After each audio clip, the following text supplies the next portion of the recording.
En este nuevo video analizaremos un nuevo caso con miras a la preparación del examen de idoneidad para abogados. Recuerda que puedes pausar en cualquier momento, responder y después verificar si acertaste y escuchar la justificación correspondiente. El caso es el siguiente. El 15 de marzo de 2026, Daniel, de 34 años, sufrió un accidente de tránsito cuando se desplazaba en una motocicleta por una vía urbana. El vehículo que lo impactó era conducido por Mauricio, quien, según la investigación adelantada por las autoridades de tránsito, habría omitido una señal de paro. Como consecuencia del accidente, Daniel sufrió múltiples lesiones que le ocasionaron una pérdida considerable de sus capacidades físicas, además de una afectación permanente en algunas actividades que desarrollaba antes del accidente. Después de varios meses de tratamiento, Daniel decide promover un proceso declarativo de responsabilidad civil contra Mauricio, solicitando indemnización de los perjuicios que afirmaba haber sufrido. En la demanda, presentada el 10 de agosto de 2026, Daniel formula, entre otras, las siguientes pretensiones: 180 millones de pesos por concepto de perjuicio moral propio, 90 millones por concepto de perjuicio a la vida en relación, 45 millones por concepto de daño emergente y 70 millones por concepto de lucro cesante. El abogado de Daniel sostiene que como la totalidad de las pretensiones económicas asciende a 385 millones de pesos, el proceso es necesariamente de mayor cuantía. Sin embargo, al revisar la demanda, el juez advierte que para la fecha de su presentación, la jurisprudencia de la Sala de Casación Civil, Agraria y Rural de la Corte Suprema de Justicia tenía establecidos como referentes máximos para efectos de cuantificación de los perjuicios extrapatrimoniales por perjuicio moral, perdón, 60 millones de pesos y por perjuicio a la vida en relación, 60 millones de pesos. El juez también advierte que el abogado presentó la demanda el 10 de agosto, pero el despacho solo se pronunció sobre su admisibilidad el 2 de septiembre de 2026. Para esa fecha, había entrado en vigencia un nuevo salario mínimo legal mensual vigente que modificaba los rangos de cuantía previstos en la legislación procesal. El abogado de Daniel sostiene que debe utilizarse el salario mínimo legal mensual vigente del 2 de septiembre, porque esa fue la fecha en la que el juez determinó formalmente la competencia. El demandado, por su parte, argumenta que la cuantía debe calcularse tomando literalmente los 180 millones de pesos pedidos por Daniel por perjuicio moral y los 90 millones solicitados por el daño a la vida en relación, pues considerar que reducir estas cantidades para efectos de competencia implicaría desconocer el principio de congruencia. La primera pregunta es la siguiente. Para determinar la competencia por razón de la cuantía, ¿cómo deben contabilizarse las pretensiones correspondientes a los perjuicios extrapatrimoniales? La opción A, en aplicación del artículo 25 de la ley procesal deben contabilizarse por los valores efectivamente solicitados, 180 millones de pesos por perjuicio moral y 90 millones de pesos por vida en relación. Opción B, deben excluirse completamente porque los daños extrapatrimoniales no pueden ser objeto de valoración económica. Opción C, deben contabilizarse exclusivamente para determinar la cuantía, hasta los parámetros jurisprudenciales máximos vigentes al momento de presentar la demanda. Opción D, deben contabilizarse únicamente la mitad de lo solicitado, debido a que el juez puede reducir de oficio las pretensiones indemnizatorias que cuando lo considere pertinente. En este caso, la respuesta correcta es la opción C. Deben contabilizarse exclusivamente para determinar la cuantía, hasta los parámetros jurisprudenciales máximos vigentes al momento de la presentación de la demanda. La justificación la encontramos en el artículo 25 del Código General del Proceso. Esta norma establece una regla especial para los procesos en los que se reclamen daños extrapatrimoniales. La norma dice que cuando se soliciten perjuicios como perjuicio moral, perjuicio a la vida en relación y daño a los bienes personalísimos de especial protección constitucional, el demandante tiene libertad para solicitar el monto que considere adecuado para reparar o compensar el perjuicio, pero esa suma necesariamente no será pues la que se utilice para determinar la competencia en razón de la cuantía. Y para ese propósito específico deben utilizarse los parámetros jurisprudenciales máximos vigentes al momento de presentar la demanda.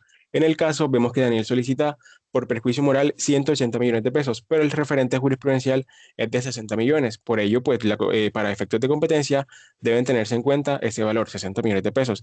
Y en el caso de perjuicio a la vida en relación, vemos que Daniel solicita 90 millones de pesos y el parámetro jurisprudencial es igualmente de 60 millones de pesos.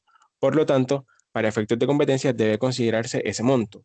Esto, digamos que significa que la cuantía no puede depender exclusivamente de la cifra que el demandante decide escribir en la demanda, porque ello permitiría alterar artificialmente la competencia. Y es una cuestión importante que ello pues no implica que Daniel haya perdido el derecho a solicitar 180 millones por perjuicio moral y 90 millones por daño a la vida en relación. La limitación esta solamente opera únicamente para determinar la competencia pues por razón de la cuantía. Y es que el juez ya posteriormente determinar el monto indemnizatorio que corresponda, pues atendiendo las circunstancias particulares del caso, las pruebas y los criterios de equidad y sana crítica. Analicemos entonces por qué las demás opciones no son correctas. La opción A no es correcta porque confunde el monto solicitado como pretensión con el monto que debe utilizarse para determinar la cuantía. La opción B tampoco es correcta porque los daños extrapatrimoniales sí tienen relevancia económica para efectos indemnizatorios y procesales. Y la opción D también es incorrecta porque no existe una regla según la cual deba contabilizarse la mitad de lo pedido. El referente es el parámetro jurisprudencial máximo. Ahora veamos la segunda pregunta. Y la segunda pregunta dice lo siguiente: con base exclusivamente en las reglas proporcionadas, ¿cuál sería la cuantía que debe tenerse en cuenta para establecer la competencia por razón de la cuantía? Opción A, 235 millones correspondientes a 60 millones por perjuicio moral, 60 millones por daño a la vida de relación, 45 millones de daño emergente y 70 millones de lucro cesante. Opción B, 385 millones correspondientes al total de las pretensiones formuladas por Daniel. Opción C, 175 millones porque a la luz de la jurisprudencia vigente únicamente deben contabilizarse los perjuicios patrimoniales y excluirse los perjuicios extrapatrimoniales. Opción D, 325 millones porque los perjuicios extrapatrimoniales deben limitarse al valor efectivamente reconocido por el juez. Recuerda que puedes pausar el video y en este caso la respuesta correcta efectivamente es la opción A. 235 millones correspondientes a 60 millones por perjuicio moral, 60 millones por daño a la vida en relación, 45 millones por daño emergente y 70 millones por lucro cesante. Y en este caso hay que hacer cuidadosamente el cálculo para efectos de competencia. Primero, pues determinamos que por perjuicio moral son 60 millones, por daño en la vida de relación son 60 millones, dados los parámetros máximos de la jurisprudencia. Se le suma a eso también 45 millones por daño emergente y 70 millones por lucro cesante. El total de esa suma son 235 millones de pesos. Entonces, para efectos de cuantía, se debe tener en consideración esa suma, 235 millones de pesos. Esto es precisamente el tipo de atención que debe tenerse en el ejercicio de la cuantía. No solamente basta identificar la regla, sino que hay que aplicar correctamente las operaciones aritméticas.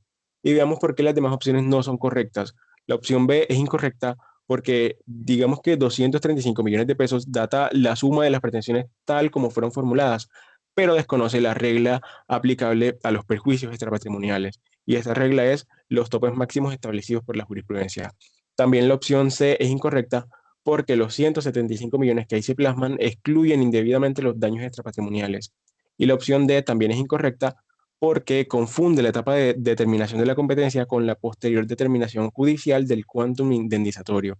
Recuerda que en el examen vas a poder acceder al kiosco normativo. En este caso, la norma es expedida por el Congreso, corresponde a la ley 1564 de 2012, que es el Código General del Proceso, y en su artículo 25 contiene pues la explicación de esta pregunta y la anterior.